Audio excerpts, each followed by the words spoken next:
thing about this painting is that it was going to be a long, thin slice of river, and I fully intended for it to be like that. It wants to be square, and that came from reading Claire's first draft of a beginning of a poem when we were at Highland Water working.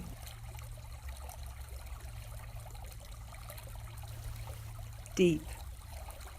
On the way in, it wasn't this quiet. It wasn't this late in the day. River from mud, sky, drizzle, through shingle and bracken. There weren't choices, left or right, gait or style.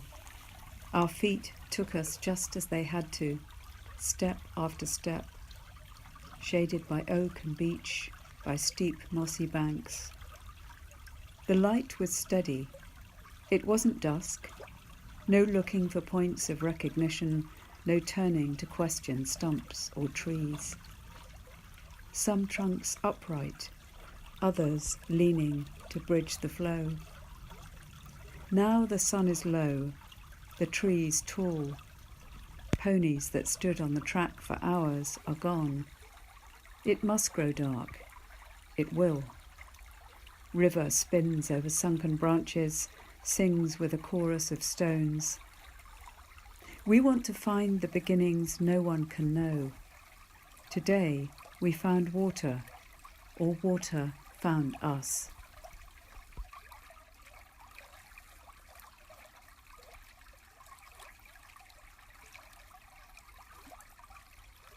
I want the colour in the water.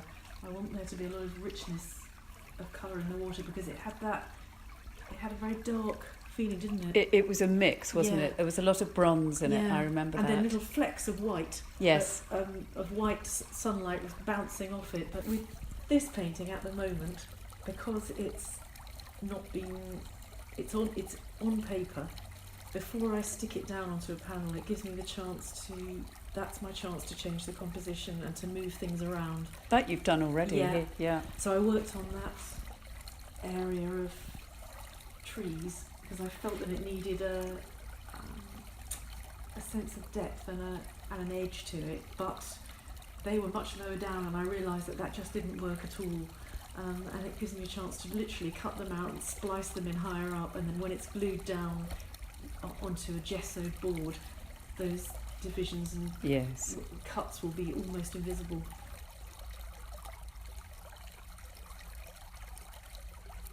It's interesting because in different ways we both work with this idea of stages, don't we? Because that we were there, I was making these different bits of writing at different stages along.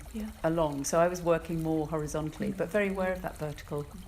And then, you know, the way that I've made that particular poem and it's developing now, I'm so aware of it being a kind of, and I hate the cliche of journey, but it feels like a real staged and journey. And it looks actually, on the page, it looks, or on the screen, I mean it's on the screen, but it has that, physically it's starting like to, too, and I'm working again with that at the moment as well, sort of changing it a bit more,